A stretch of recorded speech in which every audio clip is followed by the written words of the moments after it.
let's do a mallet review slash buyer's guide. One way to categorize these is by material. You're going to have wooden mallets. You're going to have brass mallets. And you're going to have rubber mallets. But these are the ones that you're generally going to use, so these are the ones that we're going to talk about. These are dead blow slash jointer's mallets. Yeah, they're laminated. This is camel thorn and Osage orange, so they are ridiculously hard. It's got a bit more of a stumpy handle to it. It's very comfortable, very heavy, and this has got a skinnier handle to it. This is Mun ebony, which you can't get in the United States anymore, and Purple Heart inlay running all the way through, and then it's leadwood and Purple Heart laminated for the head. It's got leather on one face and it's just straight wood on the other. Another awesome jointer's mallet.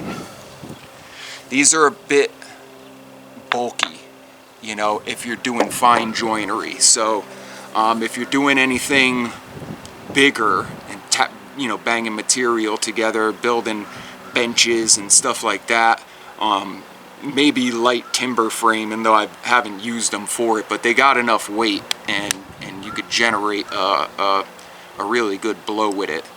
Though if you were slamming all out, I'd want a solid mallet head. I wouldn't want it laminated. Maybe they'd hold up just fine, but they're too freaking nice to destroy. Donkey Kong mallet. That's an ebony handle, mortise and tenoned in, and then on top it's got a deck screw that I just covered with a dowel, so this thing is never coming apart. It's solid Purple Heart and solid ebony. Real comfortable handle to it. It's real straightforward. You know, I just kept working at it. Whenever you're working on a handle, if you want it real comfortable, don't worry about the aesthetic. Just keep grabbing it and then working the rasp. Grabbing it, working the rasp. When it starts getting close, start working the file. But yeah, this is kind of like a dead blow mallet. Don't really use it much. I think I had it, well, actually I can't remember, so I'm not going to ramble about it. This was the first mallet, period, that I ever made. It's hickory and I think that's red heart. Hickory, red heart, and cherry. It's got a wedged mortise and tenon glued in so it's not coming apart. It's got the little Thor shape, so I don't know, I just always kept it because it was my first one. So, oh, quick shout out to my 7-year-old who's now 8 years old. He made this with hand tools by himself. I helped him a little bit with the mark out, and but he hand cut this stuff. He laminated it. He sanded it. I helped him a little bit, I think, with the profile, and he actually had the rasp, the file, and the sandpaper, and he did the little hand thing. Isn't that pretty cool for a 7-year-old? I made him put his hand on it and trace his fingers out, and he did the work himself. Proud of you, Danny. Okay, this was the first jointer's mallet that I made. It's smaller, it's solid, it's Purple Heart, so it's heavy. One side is concaved, and one side is convexed. And that, of course, design is on purpose. Whether you're tapping something into place or whether you're working with a chisel, you know, that was the whole point of it. It's very handy. I used it for a lot of years, as you can probably tell. I had a few of these things. Sold one, I got another one floating around, but you know, it's a simple design.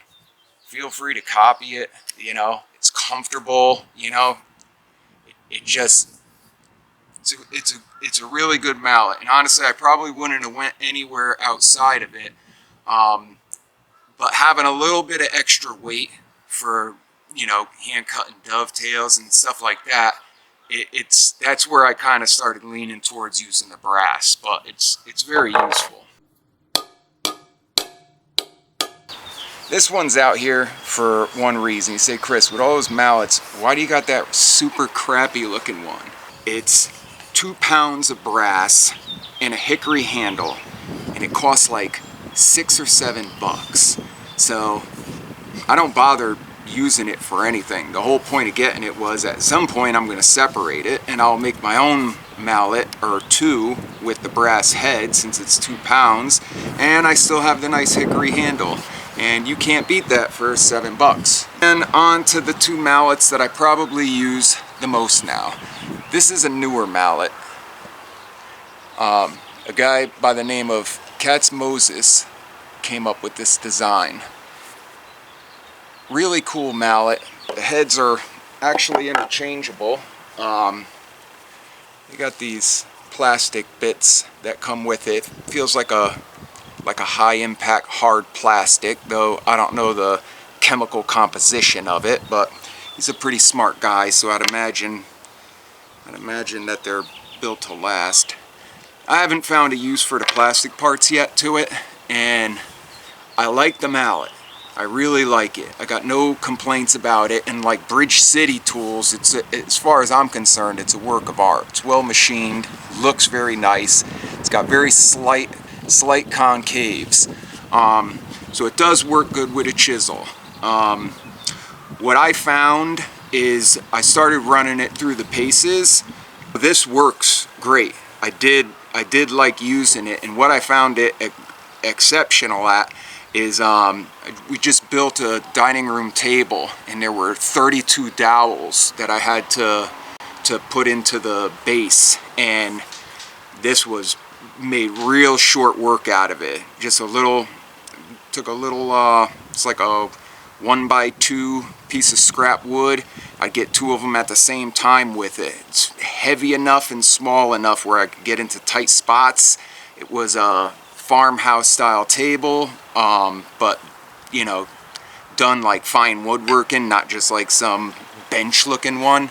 That's gonna be a video too. Shout out to Progressive.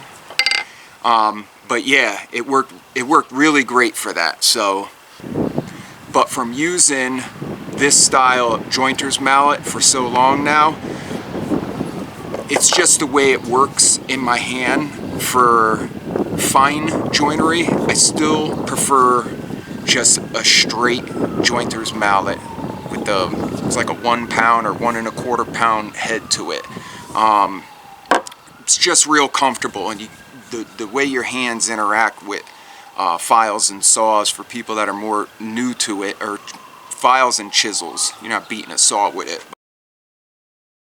It's just there's no set position that's in your hand. You know, it doesn't matter if you're working and moving around and there's any type of turning, you're always striking from the same angle when you bring it down. So you get real used to that motion. All these are they're like dead blow mallets. That's all they are, which basically means that you want to be able to slam material and not damage it. The rubber grades on them are different, where this is like a hard rubber and this is a softer rubber. So just depending on your application, the harder one's better when you're hitting metal and stuff, but the softer one you tend to use a lot more if you're doing things with wood. So very cheap and very useful.